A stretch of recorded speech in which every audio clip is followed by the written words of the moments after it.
دی جا رہی ہے. آپ کیا سمجھتی ہیں کہ ادارے اپنا کام صحیح انداز میں کر رہے ہیں؟ یہاں پہ مساوی طرح جو طرز پہ جو کرپشن میں ملوث لوگ ہیں ان کے خلاف کارروائی ہو رہی ہے. اگر یہی روش رہی تو اس ملک کی کیا صورتحال ہوگی کہ کرپشن کم نہیں ہو رہی بلکہ روز روز بڑھ رہی ہے. اداروں کا کردار کیا ہے؟ جی السلام علیکم. جی جو آپ نے سوال کیا ہے بہت انٹیلیجنٹ سوال ہے. جو ادارے ہیں جی وہ تو جیسے ہیں وہ ہیں, اس کو کوئی فائدہ نہیں اس پہ میں اب 5 منٹ بات کرتی رہوں, یہ کہوں کہ تنقید کروں. ہم کمیونسٹ کنٹری نہیں ہیں. پاکستان میں ہمارا ماحول فرق ہے. ہم لوگ اگر کرپشن کی جب بات ہوتی ہے تو میں کہوں گی جی اس کو بھی پکڑ لو, اس کو پکڑ لو. جب میرے رشتہ دار کی بات آئے گی تو میں کہوں گی نہیں اس کو کچھ نہ کہو. تو یہ ہماری ایک نیچرل ایک ہمارا ایٹیٹیوڈ بن گیا. کرپشن اگر ہم نے ختم کرنی ہے تو ایک دوسرے پہ الزام لگانے سے یا تنقید کرنے سے نہیں ہوگی. میرا اپنا یہ کانسیپٹ ہے کہ پاکستان ہماری ماں ہے. آپ کی بھی ماں ہے, میری بھی ماں ہے. ہماری ماں اس بہت ہی موذی اور گندی بیماری کا شکار ہے جس کا نام کرپشن ہے. ہم سب نے مل کے, خاص طور پہ جو نوجوان ہیں, ہم سب نے مل کے ڈاکٹر کا کردار ادا کرنا ہے اپنی ماں کو اس بیماری سے نکالنے کے لیے. نمبر 1. نمبر 2, آج سے اگر ہم نے فیصلہ کر لیا کہ سے نو ٹو کرپشن کرنی ہے تو آج ہی سے 0 میٹر سے کہانی شروع کرتے ہیں. ادارے جو کر رہے ہیں وہ تو کر ہی رہے ہیں, لیکن میرا نام اگر عالیہ رشید ہے تو عالیہ رشید نے اپنے آپ کو 0 میٹر سے آج سے ٹھیک کرنا ہے.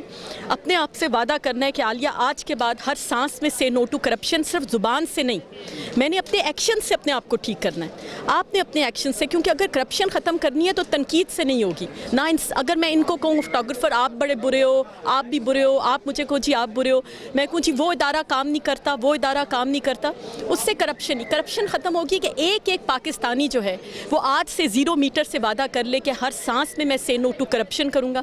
عورتوں کو میں کہتی ہوں تم اپنے گھروں میں چیئرمین نیب بن جاؤ. آپ اپنے گھروں میں چیئرمین نیب بن جاؤ. Women power against corruption can change the destiny of our country. ایک عورت ماں ہوتی ہے, ایک عورت بیوی ہوتی ہے. خواتین کو بار بار سمجھا رہے ہیں کہ یہ ادارے تو کام کر رہے ہیں یا نہیں کر رہے ہیں, اس پہ بات نہیں کرتے. خواتین کیا کردار ادا کر رہی ہیں؟ خواتین یہ کردار ادا کرتی ہیں کہ معصومیت میں, نادانستگی میں اپنے شوہروں کو اتنے تانے دیتی ہیں. معصوم ہیں, ان کو یہ اندازہ نہیں ہوتا کہ میرے تانوں کے پیچھے کیا ہے. ایک آدمی جو ہوتا ہے اس کی زندگی کا ایک مقصد ہوتا ہے کہ وہ دنیا کا سب سے اچھا باپ بنے اور دنیا کا سب سے اچھا شوہر بنے. وہ چاہتا ہے اپنی بیوی اور بچوں کے آگے ہیرو بن جائے. جب وہ دیکھتا ہے کہ میرے بیوی بچے تو تب مجھے ہیرو مانیں گے جب میں ان کو مہنگی مہنگی چیزیں لا کے دیتا ہوں. وہ لمبی لمبی لسٹیں والدہ کی بھی تیار ہوتی ہیں کہ تھکے ہوئے ہسبینڈ گھر آتے ہیں تو بجائے کہ ان کو پانی کا گلاس بچہ پوچھے یا بیوی پوچھے, وہ کہتی ہیں جی ہمسایوں نے اتنی بڑی ٹی وی خرید لی ہے, فلاں میری دوست ہے اس نے 6 سونے کی چوڑیاں لے لی ہیں, وہ ہمارے رشتہ دار ہیں انہوں نے کوٹھی بنا لی ہے. تو اس پہ ہسبینڈ جو ہے بہت انڈر پریشر آ جاتا ہے. تو بار بار خواتین کو سمجھا رہے ہیں کہ آپ اپنے شوہر سے اگر لڑنا بھی ہے تو اس بات پہ لڑیں کہ وہ محنت کیوں نہیں کرتا. اس کو یہ کہیں کہ آپ حق حلال کی کھلائیں ہمیں. ہم 2 جوڑوں میں بڑے خوش ہیں, آپ پورے مہینے میں ہمیں 2 جوڑے سلا کے دیں, ہم روز دھوئیں گے, صاف ستھرے پہنیں گے. لیکن دولت کا مقابلہ اپنے شوہروں کو جب آپ کراتے ہیں تو معصومیت میں, نادانستگی میں آپ اس کو کہہ رہے ہیں کہ جاؤ جا کے کرپشن کرو اور ہماری یہ خواہشات پوری کرو. تو خواتین جو ہیں سب سے زیادہ کردار اس وقت خواتین کا, اداروں کا نہیں ہے. 50% کرپشن میرا یہ ایمان ہے کہ آج ختم ہو جائے گی اگر 50% ہمارے ملک کی عورتیں اپنے شوہروں کو یہ کہہ دیں کہ ہمیں ایک ایماندار, سچا اور ہارڈ ورکنگ ہسبینڈ چاہیے, چاہے وہ موٹر سائیکل میں لے کے جائے مجھے گھمانے کے لیے, چاہے وہ مجھے پیدل ہر جگہ لے کے جائے, اور بالکل ضرورت نہیں ہے پیسوں کی.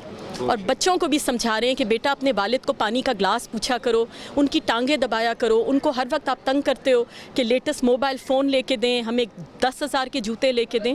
تو دولت کے پیچھے مت بھاگیں, کیونکہ قرآن پاک میں اللہ نے بار بار یہ کہا ہے کہ دولت مند آدمی میری نظر میں کوئی بڑی چیز نہیں ہے. اور سب سے بڑی بات جو میں اسکولوں میں آج کل جا رہی ہوں, یونیورسٹی میں, ادھر بھی میں نے ایک مہینے پہلے لیکچر دیا ہے کہ سب سے بڑی جو اللہ کی فلسفی ہمیں سمجھ آتی ہے کہ اگر دولت کو اللہ نے امپورٹنس دینی ہوتی تو اللہ یہ کہتا کہ قبر کے اندر موبائل فون بھی جائے گا, سونے کی چوڑیاں بھی جائیں گی, 10,000 کا جوڑا جائے گا. نہیں, ایک سفید کپڑا ہوگا جس میں آدمی لپٹا ہوگا, اور یہی سچائی ہے. سے نو ٹو کرپشن کرنا ہے ہر پاکستانی نے ہر سانس میں, اور ایک دن کرپشن انشاءاللہ ختم ہوگی. Thank you.